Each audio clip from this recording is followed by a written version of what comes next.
La sombra del viento, por Carlos Ruiz Zafón.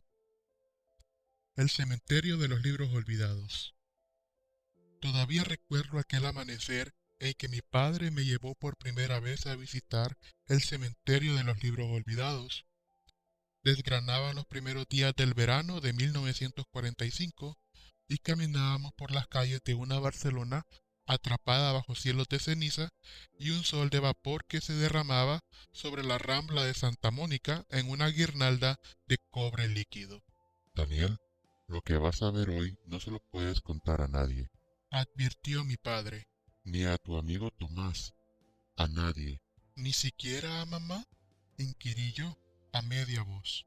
Mi padre suspiró, amparado en aquella sonrisa triste que le perseguía como una sombra por la vida. Claro que sí, Respondió cabizbajo. con ella no tenemos secretos. A ella puedes contárselo todo. Poco después de la guerra civil, un brote de cólera se había llevado a mi madre. La enterramos en Montjuic el día de mi cuarto cumpleaños. Solo recuerdo que llovió todo el día y toda la noche, y que cuando le pregunté a mi padre si el cielo lloraba, le faltó la voz para responder. 6 años después, la ausencia de mi madre era para mí todavía un espejismo, un silencio a gritos que aún no había aprendido a acallar con palabras. Mi padre y yo vivíamos en un pequeño piso de la calle Santa Ana, junto a la plaza de la iglesia. El piso estaba situado justo encima de la librería especializada en ediciones de coleccionista y libros usados heredada de mi abuelo. Un bazar encantado que mi padre confiaba en que algún día pasaría a mis manos. Me crié entre libros, haciendo amigos invisibles en páginas que se deshacían en polvo y cuyo olor aún conservo en las manos. De niño aprendí a conciliar el sueño mientras le explicaba a mi madre en la penumbra de mi habitación las incidencias de la jornada, mis andanzas en el colegio, lo que había aprendido aquel día. No podía oír su voz o sentir su tacto, pero su luz y su calor ardían en cada rincón de aquella casa, y yo, con la fe de que los que todavía pueden contar sus años con los dedos de las manos, creía que si cerraba los ojos y le hablaba, ella podría oírme desde donde estuviese. A veces, mi padre me escuchaba desde el comedor y lloraba a escondidas. Recuerdo que aquel alba de junio me desperté gritando. El corazón me batía en el pecho como si el alma quisiera abrirse camino y echar a correr escaleras abajo. Mi padre acudió azorado a mi habitación y me sostuvo en sus brazos, intentando calmarme. No puedo acordarme de su cara, no puedo acordarme de la cara de mamá, murmuré sin aliento. Mi padre me abrazó con fuerza. No te preocupes, Daniel. Yo me acordaré por los dos. Nos miramos en la penumbra, buscando palabras que no existían. Aquella fue la primera vez en que me di cuenta de que mi padre envejecía y de que sus ojos, ojos de niebla y de pérdida, siempre miraban atrás. Se incorporó y descorrió las cortinas para dejar entrar la tibia luz del alba. Anda, Daniel, vístete. Quiero enseñarte algo. Dijo, ¿ahora? ¿A las 5 de la mañana? Hay cosas que solo pueden verse entre tinieblas. Insinuó mi padre blandiendo una sonrisa enigmática que probablemente había tomado prestada de algún tomo de Alejandro Dumas. Las calles aún languidecían entre neblinas y serenos cuando salimos a Portán. Las farolas de las ramblas dibujaban una avenida de vapor, parpadeando al tiempo que la ciudad se desperezaba y se desprendía de su disfraz de acuarela. Al llegar a la calle Arco del Teatro, nos aventuramos camino del Raval bajo la arcada que prometía una bóveda de bruma azul. Seguí a mi padre a través de aquel camino angosto, más cicatriz que calle, hasta que el reloj de la Rambla se perdió a nuestras espaldas. La claridad del amanecer se filtraba desde balcones y cornisas en soplos de luz sesgada que no llegaban a rozar el suelo. Finalmente, mi padre se detuvo frente a un portón de madera labrada e ennegrecido por el tiempo y la humedad. Frente a nosotros se alzaba lo que me pareció el cadáver abandonado de un palacio o un museo de ecos y sombras. Daniel, lo que vas a ver hoy no te lo puedes contar a nadie, ni a tu amigo Tomás, a nadie. Un hombrecillo con rasgos de ave rapaz y cabellera plateada nos abrió la puerta. Su mirada aguileña se posó en mí, impenetrable. Buenos días, Isaac. Este es mi hijo Daniel. Anunció mi padre. Pronto cumplirá 11 años y algún día él se hará cargo de la tienda. Ya tiene edad de conocer este lugar. El tal Isaac nos invitó a pasar con un leve asentamiento. Una penumbra azulada lo cubría todo, insinuando apenas trazos de una escalinata de mármol y una galería de frescos poblados con figuras de ángeles y criaturas fabulosas. Seguimos al guardián a través de aquel corredor palaciego y llegamos a una gran sala circular donde una auténtica basílica de tinieblas yacía bajo una cúpula acuchillada por asas de luz que pendían desde lo alto. Un laberinto de corredores y estanterías repletas de libros ascendía desde la base hasta la cúspide, dibujando una colmena tramada de túneles, escalinatas, plataformas y puentes que dejaban adivinar una gigantesca biblioteca de geometría imposible. Miré a mi padre boquiabierto. Él me sonrió, guiñándome el ojo. Daniel, bienvenido al cementerio de los libros olvidados. Salpicando los pasillos y plataformas de la biblioteca se perfilaban una docena de figuras. Algunas de ellas se volvieron a saludar desde lejos y reconocí los rostros de diversos colegas de mi padre en el gremio de libreros de viejos.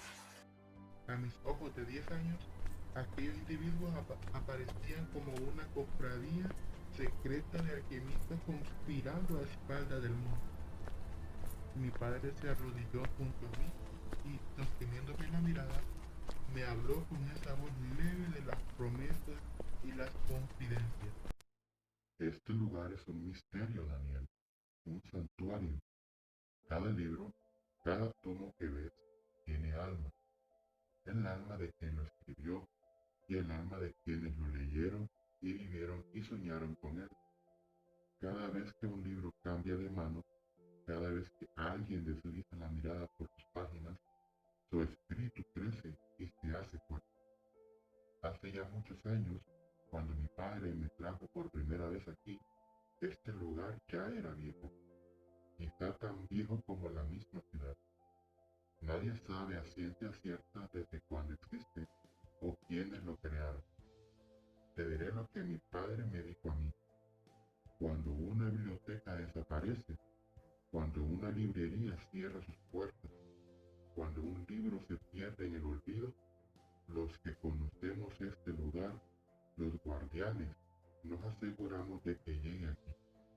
En este lugar, los libros que ya nadie recuerda, los libros que se han perdido en el tiempo, viven para siempre, esperando llegar algún día a las manos de un nuevo lector, de un nuevo espíritu. En la tienda nosotros los vendemos y los compramos, pero en realidad los libros no tienen dueño. Cada libro que ves aquí ha sido el mejor amigo de alguien. Ahora solo nos tienen a nosotros. Daniel, ¿crees que vas a poder guardar este secreto? Mi mirada se perdió en la inmensidad de aquel lugar, en su luz encantada. Asentí y mi padre sonrió. ¿Y sabes lo mejor? Preguntó. Negué en silencio.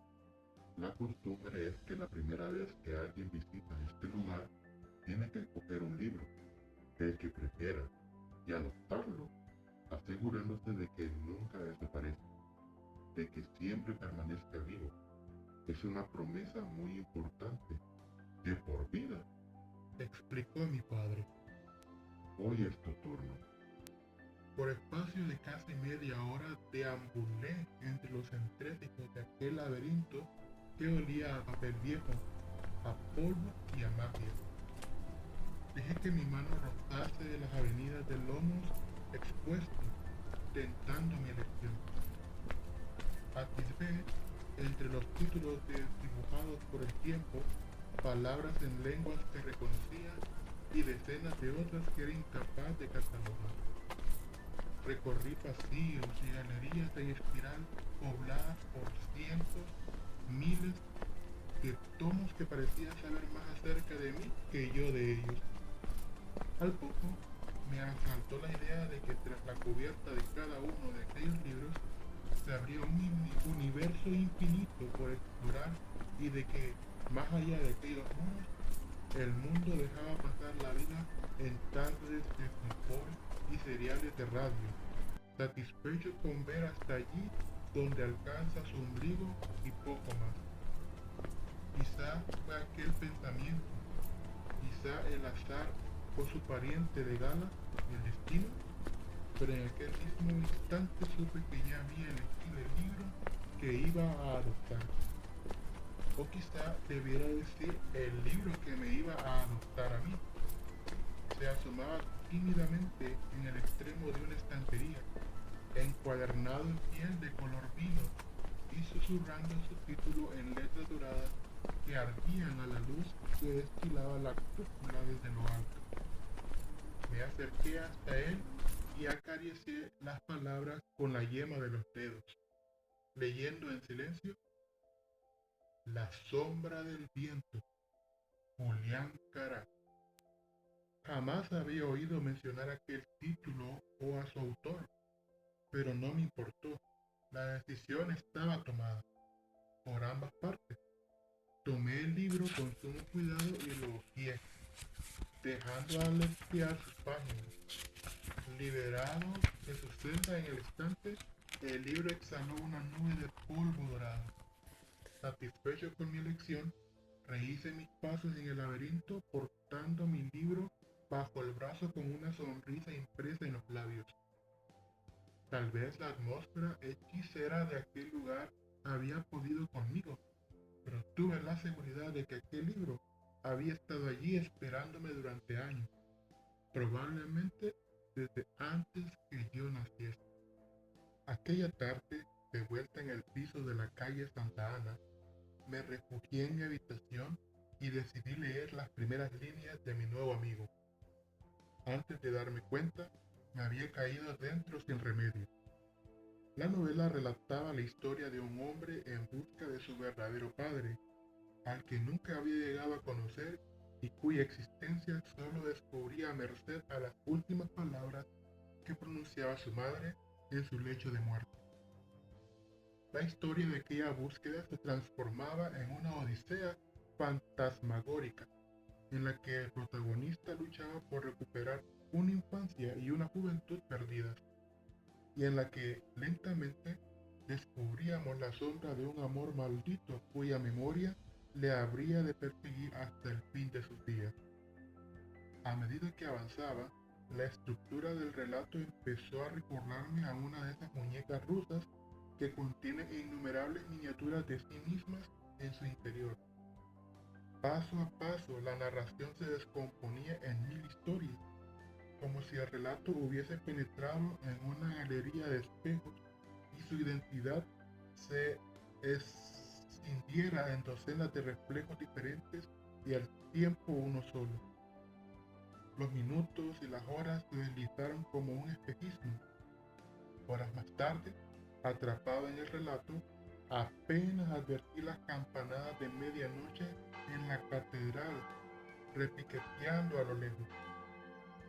Enterrado en la luz de cobre que proyectaba el plexo, me sumergí en un mundo de imágenes y sensaciones como jamás las había conocido. Personajes que se me antojaron tan reales como el aire que respiraba, me arrastraron en un túnel de aventura y misterio del que no quería escapar.